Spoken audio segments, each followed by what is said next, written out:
ദൈവത്തിൽ സ്തുതി പറയുന്ന ഈ മനുഷ്യൻ എൻ്റെ മുമ്പിൽ കുറച്ച് ദിവസം മുന്നേ എങ്ങനെയാണ് പ്രത്യക്ഷപ്പെട്ടതെന്നറിയോ? ഞാൻ ഒരു സ്ഥലത്ത് വെള്ളം കാലിയാക്കിയിട്ട് വരുന്ന സമയത്ത് ഒരാളാണെങ്കിൽ എൻ്റെ വണ്ടിയിലെടുത്ത് കുറച്ച് ആടുകളെയും കൊണ്ടുവന്നു. എന്നിട്ട് എൻ്റെ അടുത്ത് പറഞ്ഞു, എൻ്റെ വീട്ടിൽ വെള്ളം തീർന്നു, എനിക്ക് 2 ബോട്ടിൽ വെള്ളം വേണമെന്ന് പറഞ്ഞു. പക്ഷേ എൻ്റെ വണ്ടിയിൽ അന്ന് വെള്ളം ഇല്ലായിരുന്നു.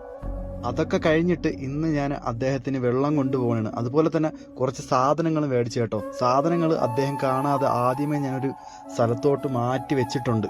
അത് കിട്ടിയപ്പോൾ ഉള്ള സന്തോഷം എന്ന് വെച്ചാൽ പറഞ്ഞറിയിക്കാൻ വയ്യ. അതിനേക്കാൾ വലിയ സന്തോഷം അദ്ദേഹത്തിന് വെള്ളം കിട്ടിയപ്പോഴാണ്. ഇല്ലാത്തവർക്ക് കിട്ടുമ്പോഴേ അതിൻ്റെ വില മനസ്സിലാവും എന്നുള്ളത് ഇന്ന് എനിക്ക് മനസ്സിലായി. കാരണം അദ്ദേഹത്തിന് കിട്ടിയപ്പോൾ ആദ്യം ദൈവത്തിനോട് നന്ദി പറഞ്ഞു.